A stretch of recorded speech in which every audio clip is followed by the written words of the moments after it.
Je voulais vous le rappeler, donc ça va être la conclusion. Vous disiez que c'était artificiel, que le virtuel, etc. Mais là, il y a quand même un changement qui s'est produit, c'est que Facebook, les échanges, les amis, ce que vous venez de dire, et ce que Groland raconte un petit peu comme un peu artificiel, on passe au réel. C'est-à-dire que les jeunes qui lancent cet appel, même si pour moi je souhaiterais qu'il y ait une prise de responsabilité par rapport à l'organisation d'un événement, parce que ça pose un problème, on ne sait pas qui est responsable de quoi, n'empêche qu'on passe du virtuel au réel, c'est-à-dire qu'on va sur l'espace public. Et ce que je vous disais tout à l'heure, je pense que ça exprime quelque chose. Ce besoin d'aller sur l'espace public, c'est pas simplement de rencontrer les autres, je crois qu'il y a quelque chose de transversal dans la jeunesse, qui est exprimé quelque chose, on existe, on est là, et nous, les jeunes, sans faire de jeunisme et de démagogie jeuniste, je pense que ça exprime aussi une attente, quelque chose. Peut-être un besoin, mais aussi d'avoir un projet qui vous entraîne, qui vous transcende.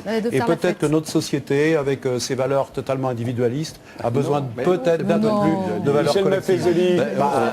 On voit bien justement que ce n'est plus cet individualisme. Ça, c'est ce que nous avons dans nos têtes et que très concrètement...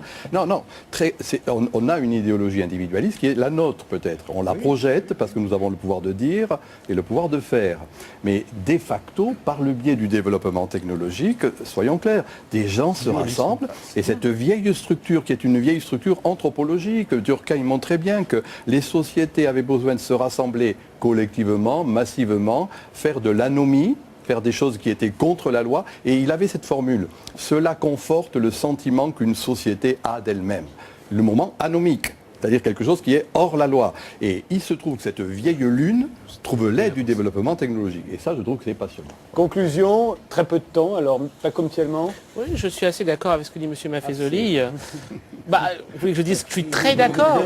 Non, mais je comprends l'angoisse de M. Hérault. Mais ce que je voudrais lui dire, c'est que fondamentalement, c'est un domaine sur lequel le politique ne peut rien. C'est pas le domaine du politique. C'est un domaine qui est... je vous dis pas ça du tout pour vous empêcher d'agir. Je pense simplement que le politique devrait pratiquer le non-agir. C'est plutôt ça. C'est-à-dire retourner à la Haute-Seu.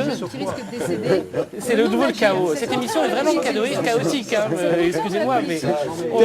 Terminez rapidement. Non-agir sur quoi? Pas comme tellement. Le non-agir sur quoi? Ne pas légiférer. Je ne veux pas légiférer là-dessus du tout. Oui. Alors...